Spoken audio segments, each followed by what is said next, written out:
na yung katawan ko gusto na gawin. Actually, you can read that in the book of Romans chapter 6. May mga bagay tayong gustong gawin, kaya na tama, hindi natin magawa. At yung bagay na ayaw natin, yun po yung mga bagay na nagagawa natin. And it was being explained by Paul, na it is not us who does the sin, but it is what? The sin that lives in us. So nakikita natin na yung struggle. So nalala ko nung time na yon, tagang I really pray and I ask God kung paano ko matutulungan itong isang kapatiran. At alam nyo, nung time na yon, ito yung bagay na sinabi ko sa kanya. Sabi ko sa kanya, ito gagawin natin. Okay? I'm going to fast, okay? Once a week. Okay? At yung fasting na yon, okay, i-dedicate ko sa iyo. Parang kanta lang, di ba? I-dedicate ko to sa iyo. Okay, at alam nyo, no? Nung time po na yun, iba yung approach ng kanyang mukha, no? yung ambience ng kanyang mukha. At ang sabi niya sa akin, gagawin mo yon? Sabi ko, oo. Hindi ako kakain sa loob ng isang araw, okay, once a week. Okay, and I'm going to dedicate that time to pray, okay, to read the Word, okay, at the same time to fast. You know what happened, no? Okay, it took me only, I think, parang umabot lang yata ng kulang-kulang mga 2 months. After nung tuwing nagkikita kami, I asked him, sabi ko sa kanya, kamusta? Now, yung kanyang pag-open up, nung kanyang mga struggle, in comparison doon sa mga nakaraan, nakita ko, nagkaroon ng tinatawag na improvement. In comparison doon sa mga una, he always complained, bro, napapagod na ako. Gusto ko na sumuko, pero alam ko, kaya ko to. Pero napansin ko, nung sumunod na linggo na nag-meet kami, hindi siya nag-open up. Ako na mismo yung nagtanong, kamusta? At ano yung napansin ko, no, na merong epekto yung bagay na ginawa kong sacrifice. Okay? In other words, no, if you really wanted to help other people to experience breakthrough, there are sometimes sacrifices na kailangan natin gawin. Amen. For example, no, do you know any person, maaring mahal mo sa buhay, kamag-anak, pamilya, anak, asawa, kaibigan, kasama sa trabaho, na gusto mong mailapit sa Panginoon, pero nakikita mo, grabe yung struggle niya. Okay? Are you willing to make some sacrifices? Are you willing to fast? Not only to pray, kasi madali mag-pray eh. Diba? Alam niyo ba yan, napakadali mag-pray. Sa loob lang ng mga 30 seconds, pwede mo ipag-pray yung tao. Lord, I pray for this person. I speak, Lord, favor upon this person. Iba yun. Okay? But are you willing to make some sacrifice na yung tao ipagpapas mo, at ang kapalit nun ay yung gutom? Diba? Para lang matulungan yung isang tao. Even in my experience before, naalala ko nung time, I am planning to get married. Okay? Bago ako mag-propose kay mami, I fast. Pumupunta ako dyan sa Villa Sampaguita, dyan sa May Teresa, sa May Rizal. And even nung time na naging kami ni mami na, sinama ko siya roon para kami ay mag-pray at mag-fast. Tapos merong mga rooms doon. Wherein, papasok ka sa loob, maliit lang yung rooms. Okay? Kung medyo antukin ka, madaling matulog doon. Pero hindi comfortable yung maliit na room para matulog. Because it was being created para gawing prayer cell. Now the question is this, no? Are you willing to extend some sacrifices? May mga tao na kaya natin ipag-pray yung tao, di ba? Oh, I'm going to pray for you. Okay? At alam niyo po ba, no? Once you declare to someone that you are going to pray for someone, walang sacrifice doon. Okay? Alam niyo ba yan? Walang sacrifice. Have you ever tried to say something to the person, ganito gagawin natin, no? Okay? Yung pagkain ko, ibibigay ko sa'yo. Di ba? Now, kapag yung pagkain mo ay sobra, madaling magbigay. Alam niyo ba yan? Madaling magbigay kapag may sobra ka. Pero, ibang usapan kapag yung pagkain ay yun na lang yung para sa'yo. At ibibigay mo pa sa isang tao. Okay? That will definitely give deliverance. Nakuha niyo ba yan? Parang ano yan same yan yung istorya nung magkaibigang baboy sa manok. I hope some of you alam niyo yung istorya. Diba? Nag-uusap yung baboy at yung manok. Pagdating doon sa kanilang isasakripisyo. Sabi ng manok, sabi niya sa kaibigan niyang baboy, sabi niya, Piggy, magsasakripisyo ako. Lahat ng lalabas na itlog sa akin, ibibigay ko para yung tao kumain at mabuhay. Okay? Tapos sabi ni Chiki kay Piggy, ikaw, ano ang kaya mong isakripisyo? Now, ang tanong ko lang, ang baboy ba ay nangingitlog? Ha? Sabi ng baboy, sabi niya, patay na. Anong gagawin ko? Okay, so sabi ni Piggy, sige, ibibigay ko buhay ko. Alam nyo, nasyak si Chiki. Kasi si Chiki, ang ibibigay niya is only a part. Di ba yung itlog? Pero si Piggy, ang ibibigay niya, yung kanyang mismong buhay. Diba? Hindi na pa pwede yung si Piggy, ang ibibigay niya, yung kanyang kamay lang. Okay? Meron ba kayo nakita ang gano'n, piggery? Okay? Tinanggal lang yung dalawang kamay, tapos binenta. Ano itsura? ano itsura nun? Diba? So that is what we call a sacrifice. Can we say it again, sacrifice? So I wanted to challenge everyone, okay, make way na etong natitira nating 4 na araw, okay, offer that fasting to someone. Okay? Mamaya, pwede niyong i-message. Even yung nasa mga online natin. Offer your fasting for someone. Okay? Hindi lang yung mga taong malapit sa atin. By the way, hindi mo lang ito pa pwedeng gawin sa isang tao. You can, at wag nyo itong gagawin, Lord, I'm going to fast for my nation. Ang lupit nun. Diba? Pero yung isang araw, kulang yon. Pero iba ang usapan once you offer yung iyong pagkain. Okay? So let us read, everyone. Fasting for the benefit of others helps us fulfill the second greatest commandment of God. Amen. Alam nyo, once you pray, you are actually communicating to God. But once you fast, it talks about fulfilling the second great commandment. Yung pangalawang utos, napupulfill yan ng isang taong nagpa-fasting. Because most of the record in the Bible ng fasting ay hindi ginawa para sa sarili. For example, si Esther, during that time, di ba, nagbigay ng report si Mordecai na papatayin ni Haman ang lahat ng mga Jew. So ang ginawa ni Esther, nag-declare siya ng 3-day, no food, no water. Okay? At yung kanyang mga kasambahay, kasama. He fast for the salvation of the entire nation. Okay? And there are a lot of record in the Bible na yung mga tao ay nagpa-fasting not because of their own personal need, but because of the need and the concern of other people. Amen? Now, gusto kong tingnan yung katabi mo sandali. Okay? Sabi mo, kaya mo ba mag-fast para sa akin? Sabi mo sa kanya, hindi na, kasi nag-fast na ako. Okay? Nako yan? Okay. But what I'm saying is, can you offer your sacrifice of fasting for the benefits of other people? Diba? Para mamaya, can you make way to message yung kaopisina mo? For example, sino ito may makilala kayong mga taong may sakit?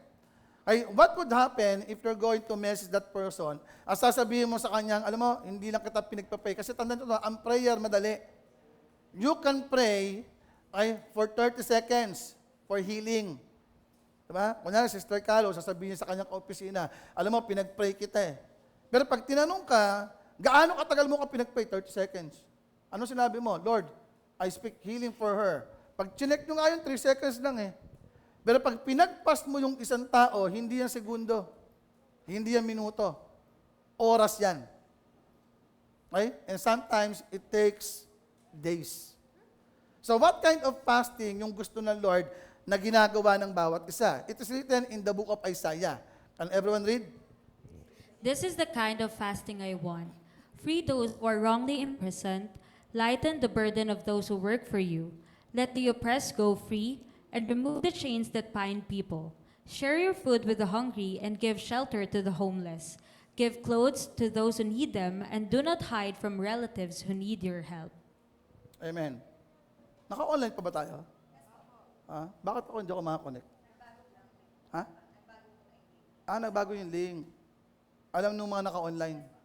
Bakit ako? Hindi ko alam. Pakiset nga. Kasi pinapanood ko sarili ko kung gwapo ako sa ano. Alam, by the way, pag nagpa-fasting kayo, kailangan maayos pa rin kayo, ha? Okay? Kasi yung iba, pag nagpa-fasting, very obvious eh. Ang lungkot, hindi naliligo, ayaw mag-toothbrush, wala sa mood, maiit ang ulo. Ay, pag tayo ay nagka-fasting, ang pinaka-normal sa lahat, eto, mainit ang ulo. Alam niyo ba yan? Normal yon. Kaya ang solution po yan, uminom ng maraming tubig. Now, in this verse, makikita natin, there are some words na ginamit po rito about the fasting. Now, pag chinek natin mabuti, itong pong ginamit dito na mga words, it talks about other people. It is not about you. Can we say this again? Fasting is not about me. Fasting is all about the benefits of other people. Now, maganda mag-fast. For example, mag-e-exam kayo. Maganda yan. Pero subukan nyo mag-fast para pumasa yung buong classroom. Huwag kayong magpa-fasting, Lord, I fast yung teacher ko, i-cancel yung exam. Huwag ganon. But you can fast for the sake of all your classmates. Amen. So meron akong challenge sa bawat isa. Etong fasting natin na 5 days, usually, alam nyo, pagka nagpa-fasting tayo ng 5 days, marami kayo natitipid. Pagkain. Kasi imagine mo, 3 meals, hindi kakain, or 2 meals. Okay? Sa kuryente, diba? 5 araw yan, diba? Walang TV, okay? As in, totally wala. Now, ito yung challenge ko.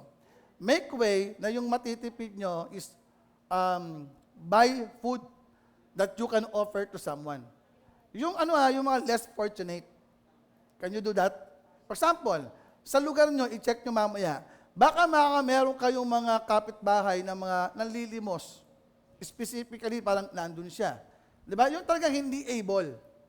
Okay? Tapos, bumili lang kayo ng pack lunch or any, example, a burger, na natipid mo sa yung fasting and just simply give it to that person. Can you do that? For 5 days, 5 tao. Either 1 tao sa loob ng 5 araw or 5 araw magkakaibang tao. Nakuha niyo ba yan?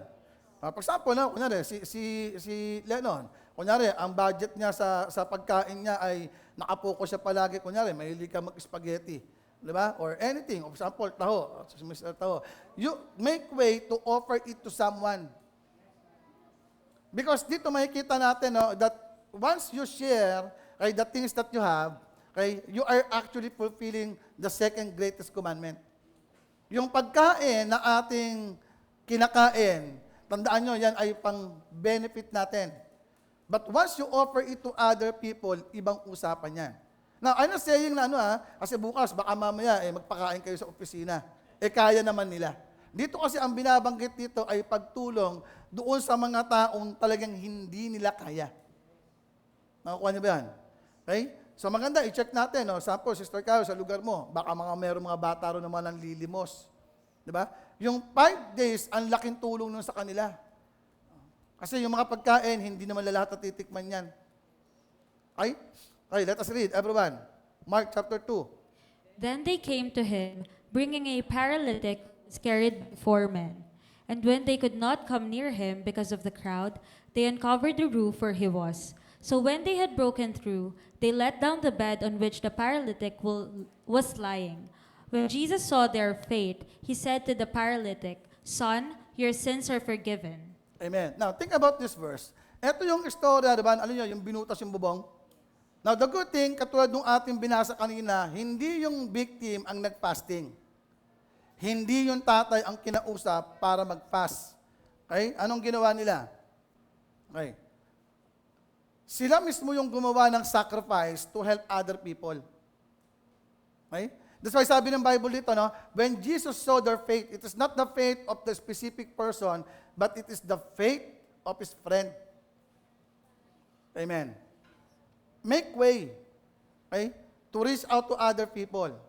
Again, mamaya, make way na i-message natin yung ating mga kaibigan. Kasi baka meron tayong mga kaibigan na nagsasuffer sa sakit. O baka meron tayong mga kasama, kakilala, na malaki yung problema nila sa kanilang anak. Or any personal concern. Subukan yung i-message yung tao, not only mentioning that I am praying for you. Kasi alam nyo, sa panahon natin, wala nang epekto kapag sinabi ng tao na, alam mo, I always pray for you. Pero iba yung epekto pag sinabi mo, alam mo, nagka-fasting ako. At yung fasting ko, I dedicate it to you. Di ba? Kasi malaking porsyento ng tao, alam nila that you can pray for 30 seconds. But you cannot fast for 30 seconds. Amen. Alam niyo ba na yung mag-skip ng 1 meal ay hindi rin siya kinukonsider na fasting. I make a research na ang 1 meal pala na fasting ay walang masyadong effect.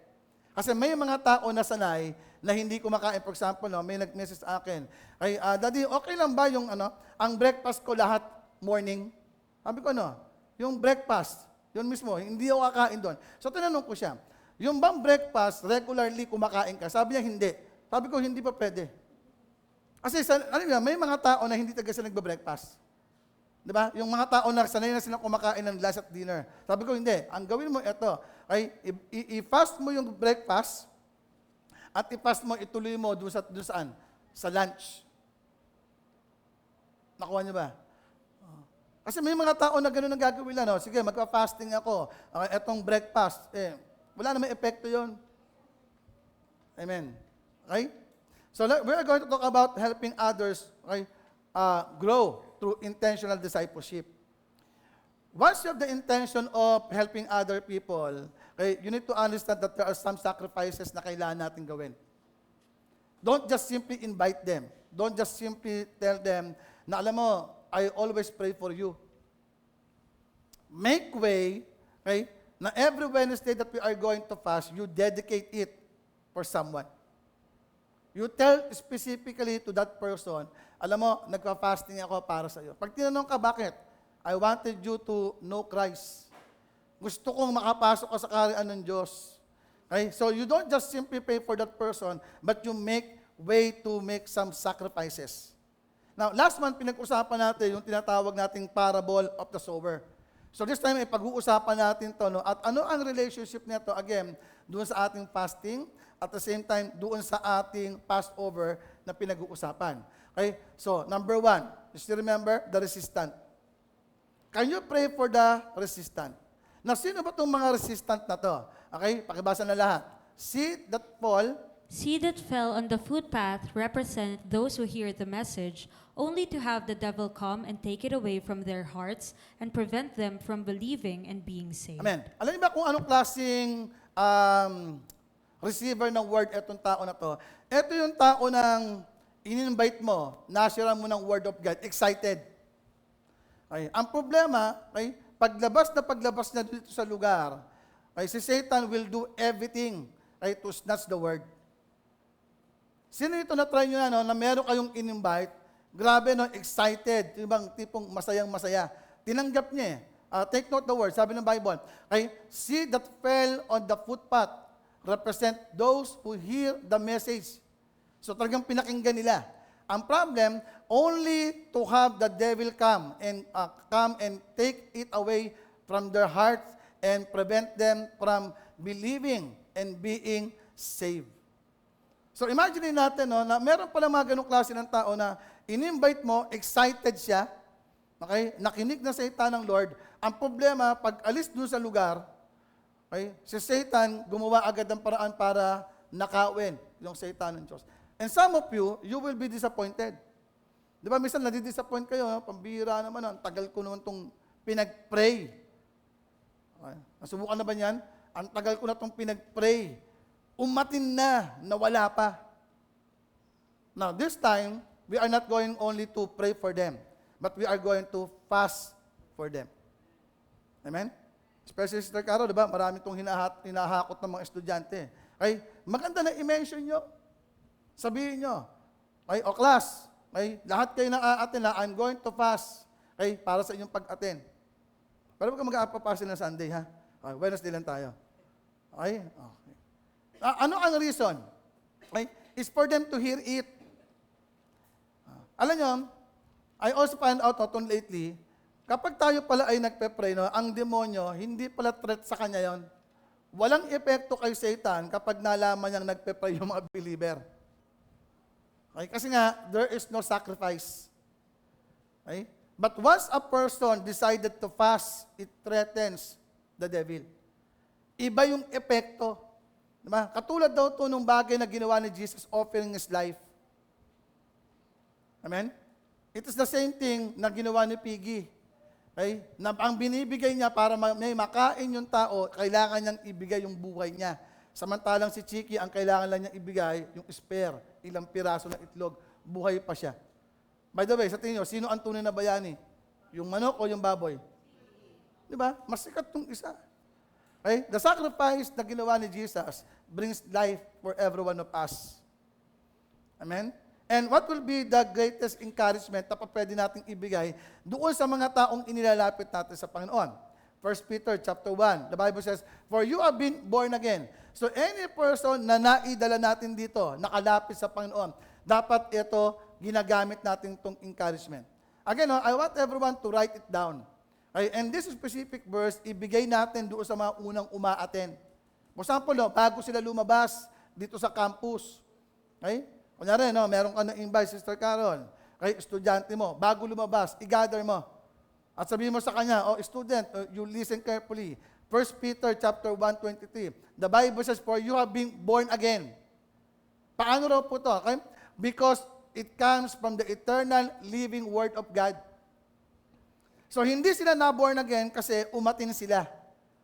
By the way, hindi na born again ng tao kasi umaaten. Hindi na born again ng tao kasi yung tao ay may nag-join sa atin. No. The only thing na pwedeng maging reason kung bakit ang tao ay naboborn again, once yung tao napakinggan niya yung salita ng Diyos. It is all about the Word of God. Kaya nga dapat yung unang-unang umaatin dito sa atin, first time palang umaatin, ang challenge agad natin, bumili agad ng Bible. Pagsabi nga uli, bumili agad ng Bible. Bakit? Kasi paglabas na dito, uuwi yon, sasalubungin yun ng demonyo. But if they have the intention to buy the Word, at yung Word, ay yung Word of God, pagkain natin ng ating kaluluwa yan. Di ba? So they can be strengthened. Imagine kung ang main concern lang natin ay makinig ng salita ni Diyos every Sunday, lumalabas sa loob ng isang linggo ka lang kumakain. Di ba? Be reminded na ang Bible, ang Word of God ay pagkain ng ating kaluluwa. Can we say it again? Pagkain ng kaluluwa. So, sa tingin nyo kaya mabubuhay ba yung tao kung kumakain lang siya ng once a week? Ganon, kaya mo ba yun? Every Sunday ka lang kakain? Lunch. Kaya mo? Mukhang kaya mo eh. Okay? Sino po ito kaya nyo kumain ng once a week? No one can do it. Mahirap yon. That's why, ano ang goal natin? Pagka merong umaaten, pag may umatin sa life group, pag merong umatin sa ating services, pag meron tayong nasyura ng Kingdom of God, ano ang goal natin bago tayo maghiwalay? Mapabili natin siya ng Bible. Pag sabi mo uli, mapabili ng Bible. Ano ang reason? Para makapag-devotion. Can we say it again? Ang goal, makapag-devotion. Amen. Kaya ito yung ating encouragement. Alam mo, na-born again ka. Hindi dahil nakinig ka kay pastor, hindi dahil umatin ka, hindi dahil nagtaas ka ng kamay, at lalong hindi dahil tinanggap mo si Jesus. Hindi totoo na kapag ang tao ay tinanggap na si Jesus, ay ligtas siya. Kasi ang tunay na magko-confirm yun, paglabas niya, itutuloy ba niya yung napakinggan? Nakuha niyo ba yan? Alam niyo ba na yung mga negosyo, meron silang tinatawag na suki? Diba? At ang kanilang ine-expect na suki ay yung taong pinuri yung kanilang product. For example, masarap yung pagkain. Diba? Ang ginagawa ng mga may-ari o ng mga crew, balik po kayo. Pagka bumalik, ano ibig sabihin? Nagustuhan yung pagkain. Pag hindi bumalik, hindi nagustuhan yung pagkain. Kaya hindi totoo na kapag ang tao ay tumanggap sa prayer, pinasabay natin sa prayer. No. Ang tanging magko-confirm niyan kapag yung tao ay bumili ng kanyang Bible. Hindi binigay ha. We don't give Bible. Iwasan yung nagre-regalo ng Bible. Kasi malaking porsyento hindi yan binabasa. Allow those people to invest. Now think about the illustration. Nakita niyo yung mga tao dyan, yung itsura nila, mga taong grasa. Pero pagdaan nila sa Bible, grabe, ang ayos. Meron tinatawag na change. So it is also the same thing na gusto nating makita. Sito naniniwala kayo, na may mga tao tayong tutulungan, ipagpe-pray, ipagpapas, bibigyan nyo ng inyong spare na food. But sooner, isa sila sa makikita nating mga maayos na mga tao. Alala ko tuloy sila nung nag-backslide dyan, alala mo ba yan? Nung nag-backslide dyan, Okay? Punta na Kabiasnan, di ba? Punta siya na Kabiasnan. Ang kausap niya si Harrison. Okay? At nung time na yun, talagang walang-wala sa pagkain. Si Harrison, pasok sa office. Daddy, nandyan po yung prodigal son. Tapos yung time na yan, ang payat nila, payat ka nun eh. Okay? Sabi ko, anong problema? Wala na pong makain. Sabi ko, di ba may trabaho yan? Sabi niya, oo. Kasi ang style niya to, pag nagkakaroon ng trabaho, nagbabackslide. Basta pag maraming pera, tatalikod yan. Ay, pagka wala na, babalik na. I think parang 2 beses ang ginawa yun. You know what happened? So si Harrison, sabi ko sa kanya, may pagkain ka ba yan? Sabi ni Harrison, yung kakainin ko po, madadamay. Ibigay mo muna. You know what happened? Binigay. Anong nangyari? Kay Leon, nag-active. Tama ba ka, Father? Nag-active. Nung nag-active, pinag-pray yan. Nagkaroon uli ng trabaho. Backslide uli. Pag backslide, balik na naman, di ba? Wala uli makain. Ngayon, yan. Yan produkto. Kitang-kita naman niya. Di ba? Ang maganda dyan, may pondo pa. Di ba? Ilang months ang pondo niyan? Ha? Okay? So, everyone, let us read. My little children, My little children, for whom I labor in birth again until Christ is formed in you. Amen. So, even si Paul, kinonsider niya na yung mga taong inilalapit niya sa Panginoon ay parang mga anak niya. Sabi niya rito, okay, I labor in birth again until Christ is formed in you. So I wanted to challenge everyone, make way na meron kayong mga ginaguide. Meron kayong mga taong inaalagaan, ay nalumago sila sa Panginoon. Diba, yung bang tipong you are travailing for that person to grow. Diba, yung bang tuwing makikita mo sa sinasabi mo sa kanya, alam mo, talagang para kitang anak. Ay, yung concern ko sa iyo, napakatindi na gusto kong makita yung formation mo maging maganda. Amen. Can you do that? Okay? Napakaganda na ito ay gagawin natin to help other people grow. Huwag nyo lang sabihin sa tao na pinapalo up. Subukan nyo sabihin sa tao that I'm going to fast for you. By the way, anong napansin nyo doon sa salitang fast? Mabilis. Every time we make fasting, lahat ng bagay mas nagiging mas mabilis kaysa inaasahan. At alam nyo, hindi nagkataon yung salitang fasting ay same spelling sa salita pong fast na mabilis. Amen? Now again, look at your neighbor. Ano mo say to your neighbor? When you fast, it is for your benefit.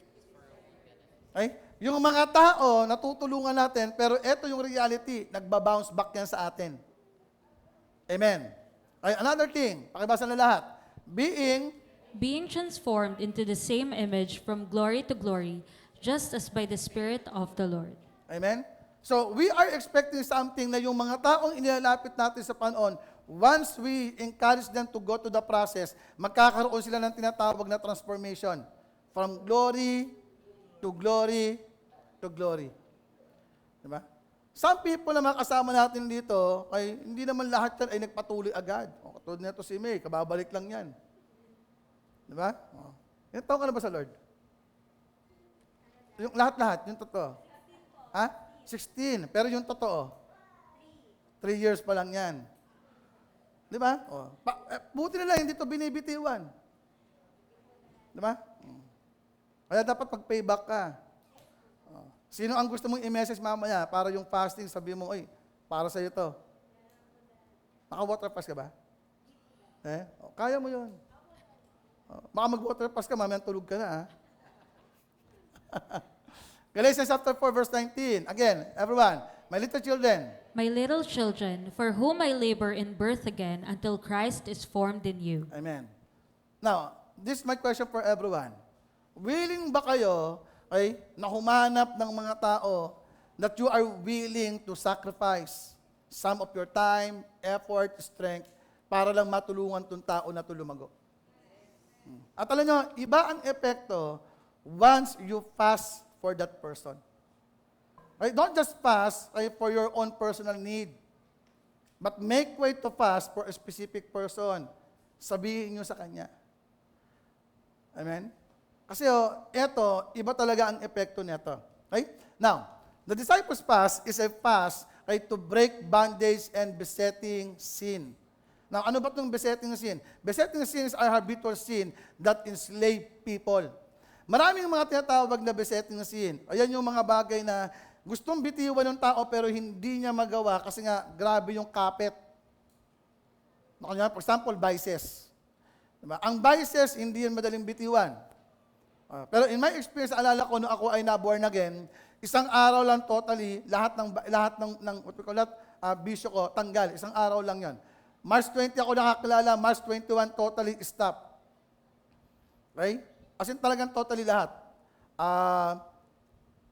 Sigarilyo, alak, babae, sugal. As in totally isang araw lang, tigil. Okay? Pero ang napansin ko, okay, yung aking pinakamatagal, karakter. Ang pinakamahirap at pinakamatagal na transformation ay karakter.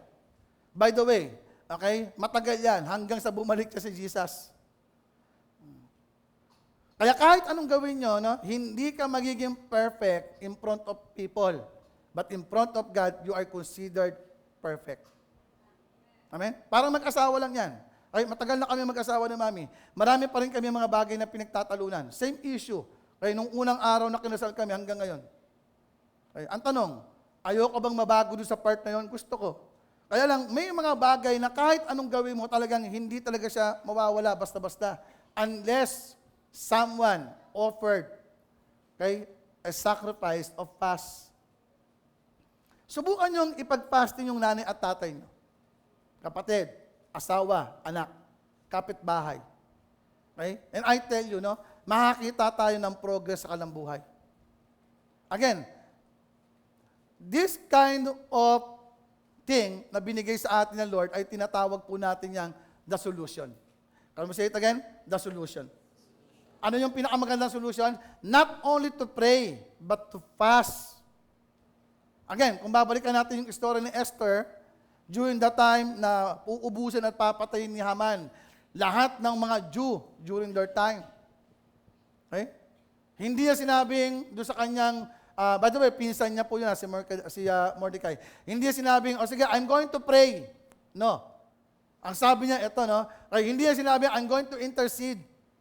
Hindi niya sinabing, sige, no, okay, in behalf of the people, kakausapin ko yung arin, gano'n. No. Ang sabi niya, ito, sige, okay, declare a fast. Okay, kausapin mo yung buong Israel. Okay, declare a fast. And I, at yung kanya pong maid, imagine mo, by the way, yung kanya pong maid, nadamay. At yung kanya pong maid, hindi po yung Jew. Ibig sabihin, you can even implement it sa loob po ng sarili niyong bahay. Naalala ko, no, si Sister Susan, kung kilala niyo siya, no? Meron siyang kasambahay, no, si Jingjing. Okay? Laking Mindanao. Okay? Tapos yun ay Catholic. Tapos sabi niya sa akin, Daddy, ano kaya pa pwede kong gawin? Sabi ko, di ba, kasambahay mo yan, ikaw nagpapasweldo. Sabi niya, opo. So sabi ko sa kanya, i-demand mo pag Sunday, kasama mo siya. Sabi niya, hindi po ba yun, parang mali kasi, siyempre, may sarili siyang faith. Sabi ko, hindi.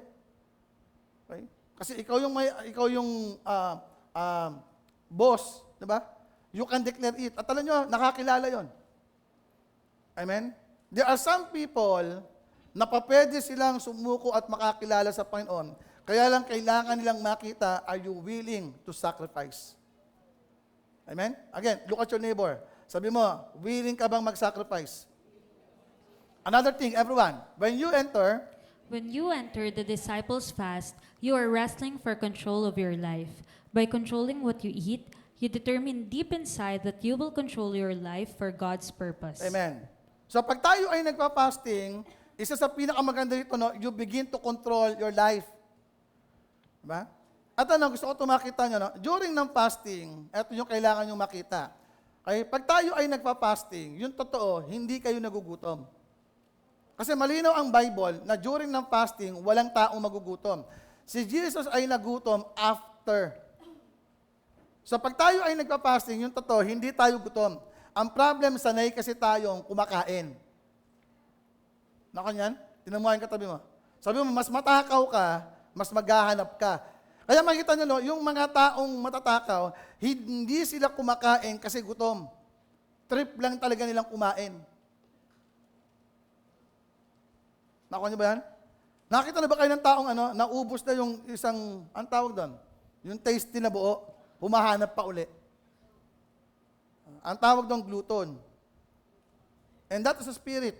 Yung bang busog na gusto pa, at wala siyang pakialam kung magutom yung ibang tao. Tapos pag naubos niya na yun dalawang tasty. Gusto pa rin niya. Hanggang pumutok yung kanyang tiyan. Kaya pa nagka-fasting, please, do not be deceived. Hindi tayo nagugutom pag fasting. Okay? Nasanay ka lang. Kaya alam nyo, tama yung lagi ko sabi, walang namamatay sa fasting.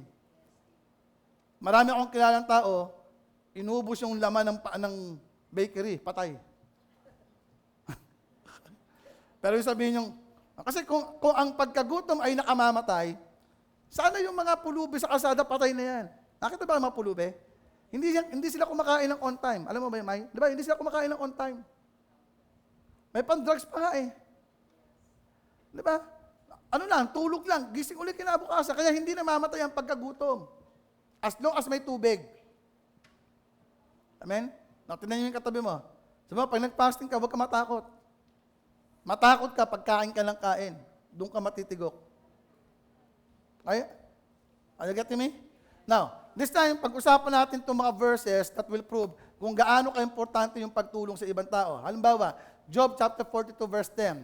When Job prayed for his friend, ano ang nangyari nung si Job ay nag-pray? Ano nangyari kaya if you are going to fast for someone? Amen? Na, gusto ko lang po ito tanongin yung bawat isa. Okay? Please. Can you give me at least 3 names? 3 pangalan ng tao na gusto mong i-offer yung fasting mo. Come on. Gusto ko pong i-mention nyo sa inyong katabi. Unang 3 pangalan na papasok isipan nyo. Sige. Pakibigay sa inyong katabi. Unang 3 pangalan na papasok isipan nyo.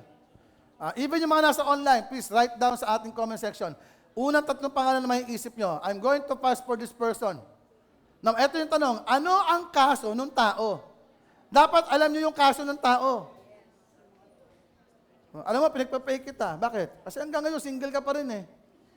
Pwede yun.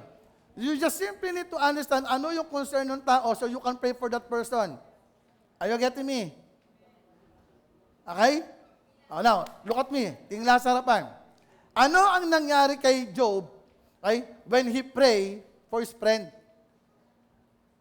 Nung time na sinabihan ni Jesus, yung kanyang disciple, hindi yan aalis unless you pray and fast. Napasin nyo ba ang nagsakripisyo yung disciple, pero ang lumaya yung bata? Ang tanong ngayon, sa tingin nyo kaya, nung lumayas yung demonyo sa katawan ng bata, meron kaya yung naging benefit doon sa tao? Okay, let us read. Again, pakibasa na lahat. When Job prayed for his friends, okay, ano nangyari? Read. the Lord restored his fortunes. In fact, the Lord gave him twice as much as before. Amen. Nakita niyo ba ito, yung kanyang prayer doon sa ibang tao, ang mas nakinabang siya. Alam niyo po ba kung bakit marami mga tao ang tagal umangat? Because of your own concern. Bakit gusto mong yumaman? Kasi gusto ko mabili lahat ng gusto ko. Wala man lang doon sa kanyang desire na maging blessing sa ibang tao. Our intention is very simple. Makinig kayo lahat nito. Kapag ang goal nyo sa buhay ay umangat para buhayin ang inyong pamilya, hindi yun masama, pero hindi siya tama. Normal yun na buhayin yung pamilya. But you need to have the goal to help other people. Nakuha niyo ba yan? Yung tutulungan mo yung pamangkin mo, anak mo, kay kapatid mo, ay mga kamag-anak, normal yon. Pero yung tutulong ka, lalabas dun sa yung circle, ibang usapan yon. Si Job, when he decided to pray for his friend, the Lord restored his fortune. Na, tinan yung mga katabi mo, sabi mo, marami nang nawala sa'yo. Okay? Ngayong taon, sino naniniwala kayo? Maraming bagay na wala sa atin, ibabalik yan. At take note ang pagbalik niya to ay double. Twice as much as before. Why? Kasi ang fasting, tinatanggal ng fasting yung pagiging selfish. Alam niyo kung bakit marami sa inyo ang fasting nyo ayaw mag-water? Selfish. Iniisip mo yung kakainin mo. Okay? Yung mga nasa online, gusto ko kayong hamunin. mag-water fast kayo tomorrow hanggang Friday. Sama po ang iisip natin, at diretsuin ko kayo, I am on medication, right? Because of yung aking diabetes. Okay? Now, just in case, patulan lang natin to. Sige, kunyari, mamatay ako sa fasting. Makinig po kayo mabuti. Pakinabang ko yon. Magkikita kami ni Lord. So, ang tanong, bakit kayo takot mamatay? Some of you, ito yung totoo. Hindi kayo takot mamatay. Tingnan mo ang katabi mo. Sabi mo, pag fasting, hindi ka takot mamatay. Takot kang magutom. Kasi ang akala mo, pagkagutom ka, nakita niyo ba, pagka kayo ay nagka-fasting, lahat ng pagkain na hindi mo kinakain normal, gusto mo kainin. Amen? Yung mga nasa online, come on, you answer me. Hindi kayo nagugutom pag fasting. Gusto mo lang kainin yung gusto mo. Diba? At tapos inyo, pati yung mga madadamot, hindi naghahanda ng birthday. Pero number 1 ka sa listahan. Bakit? Fasting eh. Sabukan mo pagka hindi na fasting, kung imbitahan ka niyan. Are you getting me? I'm saying this again, walang nagugutom sa fasting. Anong problema natin sa fasting? Selfishness. Gusto natin kumain.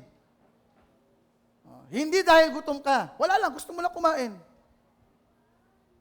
Amen? Natural, saan mo piyo, kumukulo yung tiyan mo. Kasi nga, nasanay eh.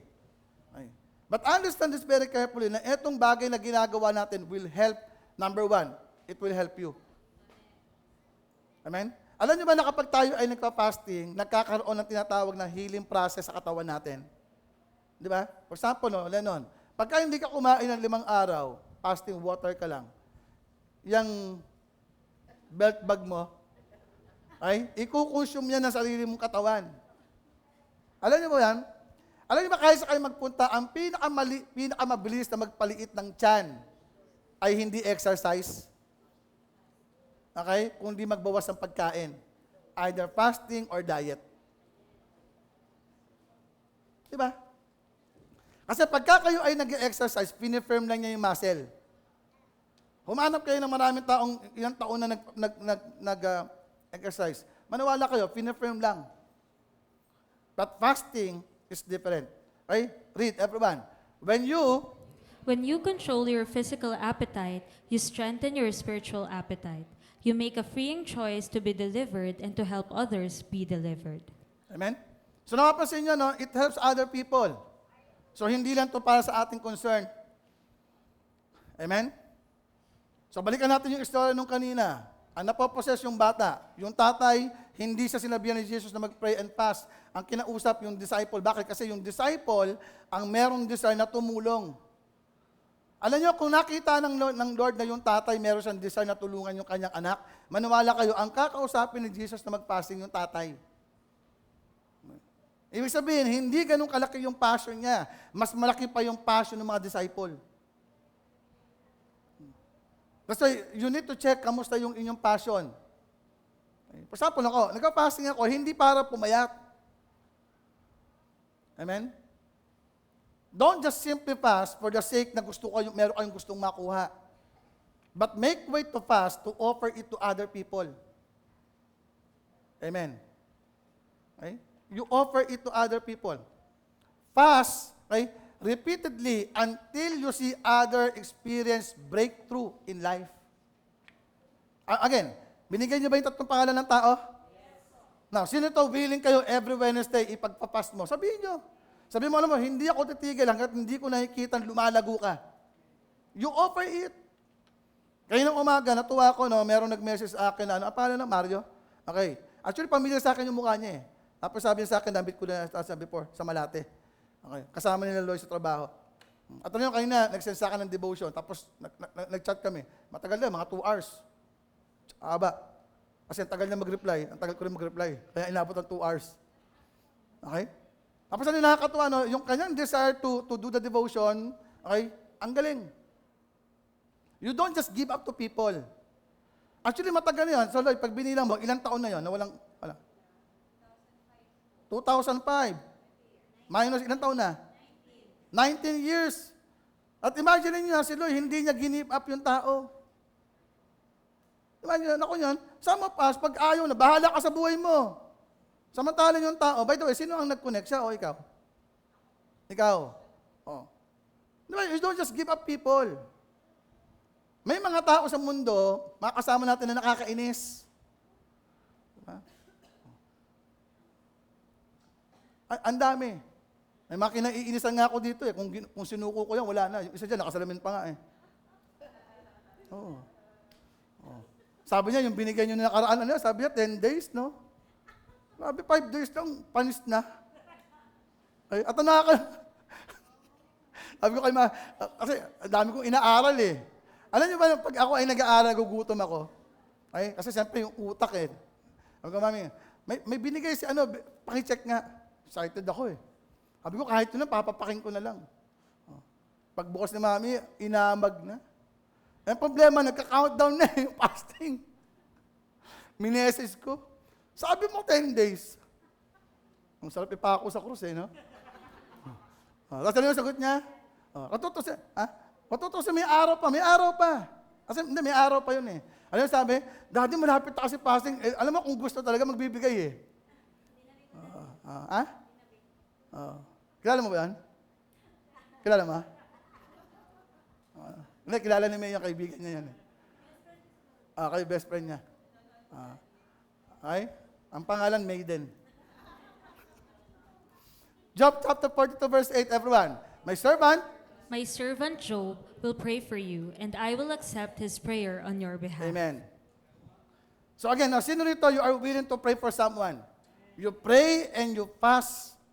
For example, Sister Joanne, doon sa ating lugar sa Taguig, you pray for those people. Wag nyo lang ipag-pray, sabi mo, alam mo yun ba, pinagpa-fasting ko kayo. Kapatid mo yan, di ba, yung para may topak. Sabi mo, alam mo, hindi na kita pinagpa-pray, nagpa-fasting ako para sa'yo. You need to offer it. Imagine, si Lord mismo nakipag-usap, sabi ng Lord kay Job, my servant Job will pray for you. So, the Lord is talking to the friends at sinasabi ng panon, oy, makinig kayo, ipagpa-pray kayo ni Job. At ang sabi ng Bible, and I will accept his prayer on your behalf. Di ba ang ganda? Ang nakakatuwa dito, ito, nung pinag-pray ni Job, yung mga kaibigan niya, sino ang totoong nakinabang? Si Job. Kasi yung kanyang fortune bumalik, at yung pagbalik ng kanyang fortune, ano nangyari? 2 times. Na gusto kong kamayan mo yung katabi mo kabilaan. Sabi mo, congratulations. Yung fortune na nawala ay ibabalik. At ano ang balik niya to? 2 times. Alam niyo po ba na yung ating mga suffering, God allows it for a purpose? For 2 reasons. Number 1, to change your attitude.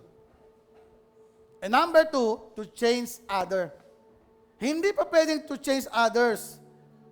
Number 1 na kailangan natin makita, fasting changes your character. Uulitin ko po, lahat na nandito sa face-to-face at yung ikaw na nakikinig sa online, hindi ka gutom, matakaw ka lang. Gusto mo lang kumain talaga. Walang nagugutom sa fasting. Alam niyo yan. Sanay ka lang talaga. But I wanted to challenge everyone, get this opportunity, na supilin yung gusto mo. Amen. Because we can do this. Amen? Sito naramdaman mo, it changes you. Alam niyo ba, ang pinakamabilis makapagpabago ng karakter ng isang tao, fasting. Kasi ang pag-fasting, mainit ang ulo niyan eh. Na pag mainit ang ulo nyo, siyempre, di ba, nagka-fasting kayo, ay nagpipigil ka. Subukan nyo ba yun minsan, parang gusto nyo magalit? Kaya sabi nyo, sayang yung fasting ko. Hindi, mag-hold ako. Amen? Now, if you are going to experience total change, now, doon lang pa pwedeng pumasok that you are going to change, to see the change of other people. Always pray for other who can't pray for themselves.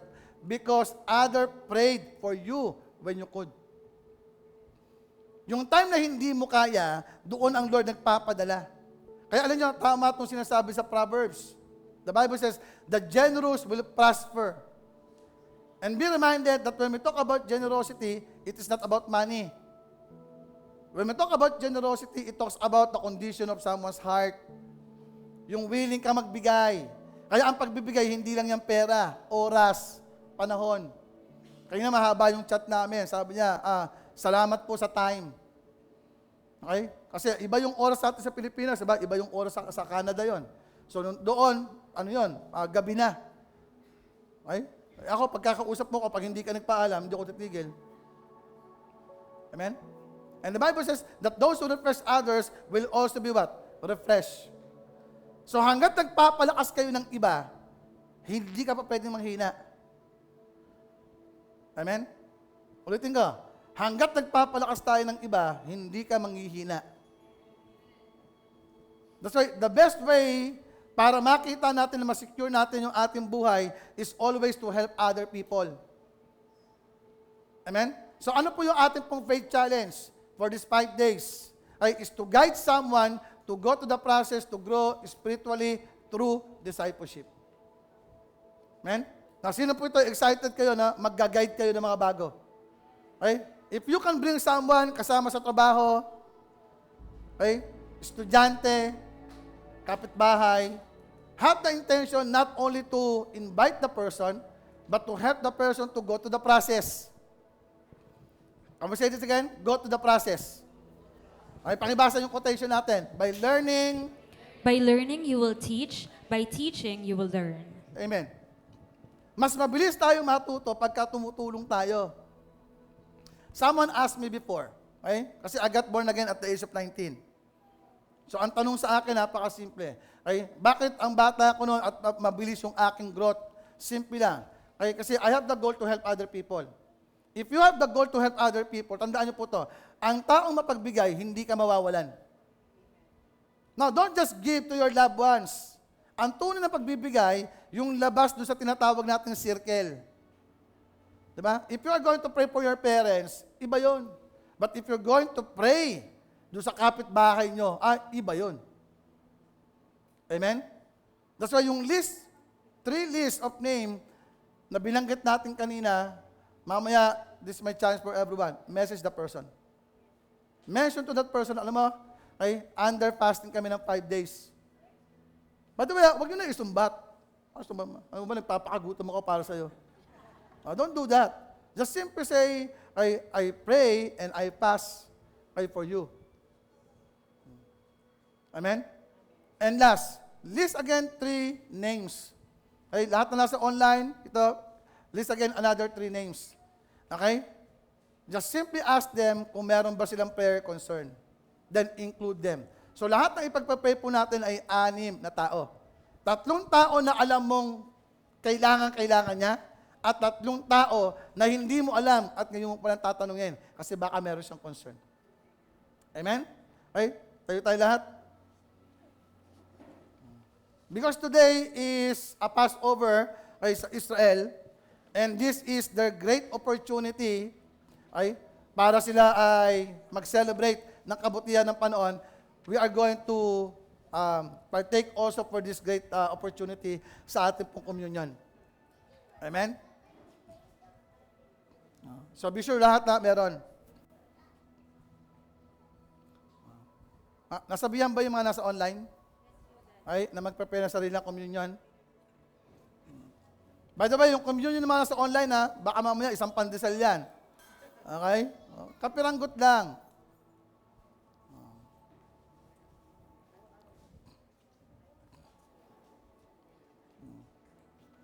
Okay, are you ready?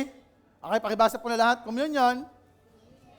Communion connects us to the healing power and forgiveness of Amen. God. There are 2 special benefits of communion. Number 1 ay healing. And number 2, forgiveness. Kaya alam nyo na, once you understand this forgiveness, ito yung masabi natin. Indeed, there is now no condemnation for those who are in Christ. Amen? Kaya pag tayo ay lumalapit sa Panginoon, dapat ito yung mindset natin. In front of God, I am forgiven. In front of many people, I am a sinner. But in front of God, we are forgiven. Amen? In front of God, we are what? Perfect. But in front of many people, we are what? Imperfect. Kahit anong gawin natin pagsisikap, hindi tayo matatanggap ng mundo. Okay? Kasi ang papwede lang tumanggap sa atin ay ang ating Panginoon. Amen? Okay? That's why this privilege of fasting is very important. Now, balikan ko lang yung binanggit natin kanina, okay, during yung ating learnings. Okay? Pakibasa na lahat, everyone. What lesson do we learn? Passover teaches us to have faith in God despite being in a difficult situation. It also teaches us to embrace and realize the true value of freedom. Amen. This very moment, God wanted every one of us to experience total freedom. Okay? Freedom saan? Marami tayong mga bagay na kailangan makalaya. Possible sakit, personal problem, personal issues, okay? Or anumang klase ng problema ang ating pinagdadaanan, I have a good news for you. Okay? This very moment, if you are going to put your faith in Christ, okay, this the Bible says, you are going to experience total freedom. Amen? Say it again, total freedom. Ngayong oras na ito, nagse-celebrate po ang Israel. Okay? Ng Passover. And they believe na sila ay ililigtas ng Panginoon. Palalagpasin sila sa lahat ng mga dilubyo sa buhay. And know what? Gagawin niyo ng Lord. Because in the last day, ang pabor na Lord, ibibigay pa rin niya sa Israel. And it is the same thing with us. So whatever situation that you are facing right now, ay personal problem, issues, ay sa sarili, sa pamilya, sa trabaho, sa anak, ay kahit saan, I have a good news for everyone. Okay? This night, okay, is a day of total freedom. Amen? Kaya etong fasting na ating pong ginawa is also a declaration, okay, that we are going to feast to the Word of God. It is not about the literal food na kinakain ng mga Israelite. No. It is all about, okay, thinking about other people. Amen. Now again, I want you to look doon sa hawak natin tinapay, even sa mga nasa online. Napansin niyo, ito ay maliit lang. Okay? Walang mabubusog dito. Okay? Kung nag-fasting ka buong maghapon, hindi na itong kayang pawirin yung iyong gutom. Hindi kaya. So again, this is my challenge for everyone. For 5 days, okay, look for people na pwede natin bigyan ng pagkain. Amen. So imagine niyo, no, ito ay kakainin mo, hindi para mabusog, but to think about to other people na mas kailangan nila. 5 days. Amen? Okay? Are you excited for that? Yes. Ang dami natin pa pwedeng i-reach out. Amen? So let us read the scripture doon sa ating communion elements. Okay, pakibasa. On the night, hindi yan, brother, PowerPoint ko. Yung PowerPoint, pakibalik yan. Everyone, on the night. On the night when he was betrayed, the Lord Jesus took some bread and gave thanks to God for it. Then he broke it in pieces and said, "This is my body, which is given for you. Do this in remembrance of me." Amen. Alam niyo ba kung anong tawag yan? Passover. Binitray si Jesus, pero yung buhay niya, binigay pa rin niya. Amen? Another thing, everyone, let's read. In the same way, he took the cup of wine after supper, saying, "This cup is the new covenant between God and his people, an agreement confirmed with my blood. Do this in remembrance of me as often as you drink it." Amen? Ano yung pinaka-main reason po yan in doing this? For every time you eat this bread and drink this cup, you are announcing the Lord's death until He comes again. Even yung kamatayan ni Jesus, it brings benefit for those people who believe on that sacrifice. Amen? Taas natin ang ating communion. Abba Father, this very moment, we come boldly to your presence. And we wanted to partake this great opportunity, Lord, of having communion. First, with the bread that symbolizes your body. And that body was being beaten for us to experience healing. And right now, Abba, we dedicate this faith that brings healing to our family, loved ones, and friends. Lord, for those people who are in need, Lord, yung mga taong hindi kayang maniwala, kami po ang maniniwala para po sa kanila. We even get this opportunity, Abba, to thank you for this juice or the wine that symbolizes your very blood, that gives total forgiveness of all our sin. And this very moment, Abba, we thank you. As we partake this wine, we claim forgiveness. And right now, Lord, we even extend that faith to other people, those people who do not have the capacity to believe. Lord, because it is even written in the Bible that you have used the faith of other people to heal someone. And right now, Lord, we are claiming through our faith, someone is experiencing healing. Through our faith, someone is experiencing total forgiveness of all their sins. We even choose to forgive those people. Abba, we even extend our faith in prayer, Lord, for your nation, Israel, who is suffering right now, Lord, against Hamas, Lord, even sa Iran. Together, we are joining our faith, claiming that there is a great victory in the spiritual realm. Right now, we charge angels, Lord, to protect that nation of yours. And we even speak, Lord, judgment. And the spirit of confusion, we send it right now, Lord, to all the leaders, Lord, doon po sa mga kalabang bansa. We speak the spirit of confusion to them. And we speak, Lord, victory upon victory. Right now, Lord, just like Job, we claim, as we declare blessing to those people, as we offer and dedicate our fasting, our sacrifice, Lord, we claim the lost fortune will return to us. And we claim, Lord, double portion of that fortune. Right now, we claim it by your blood and by your spirit. This is our prayer, expecting your kingdom to be manifested in the name of the Father, of the Son, and of the Holy Spirit. And everyone say, Amen and amen. So let's have a toast. Sa lahat naman nasa online, I toast for you. Okay? Claim for the fortune, and let us claim God's blessing and favor. Music. Kingdom.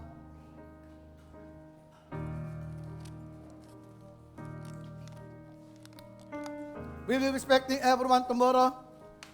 Okay?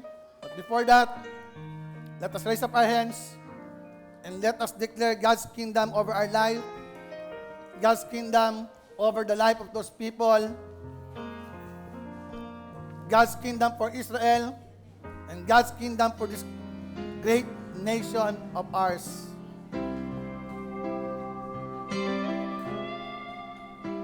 Come on, just raise up your hands, raise up your voice, as we declare the kingdom of God. God's righteousness revealed.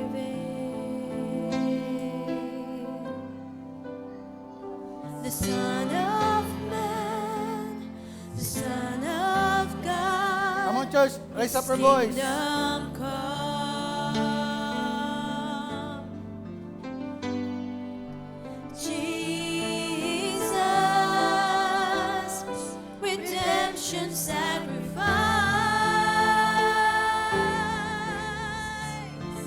Now glorified,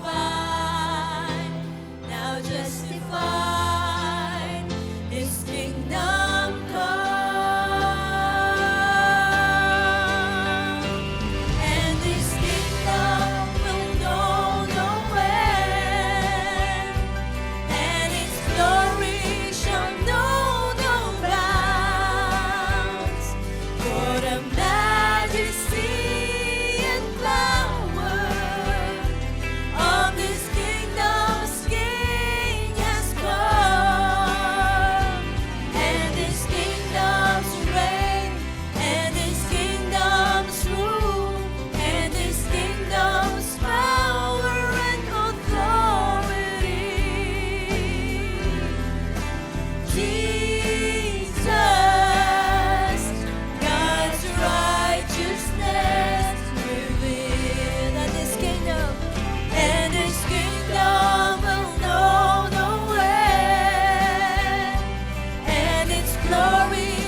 Let's receive the shalom blessing from the Lord. May the Lord bless you and keep you and make his face shine upon you and be gracious to you. And may the Lord grant us his peace. Shalom, everybody. Nothing missing, nothing lacking, nothing broken. Great wealth and health be ours. In the name of the Father and of the Son and of the Holy Spirit. Amen and amen. Happy Passover! Tomorrow we'll be celebrating unleavened bread.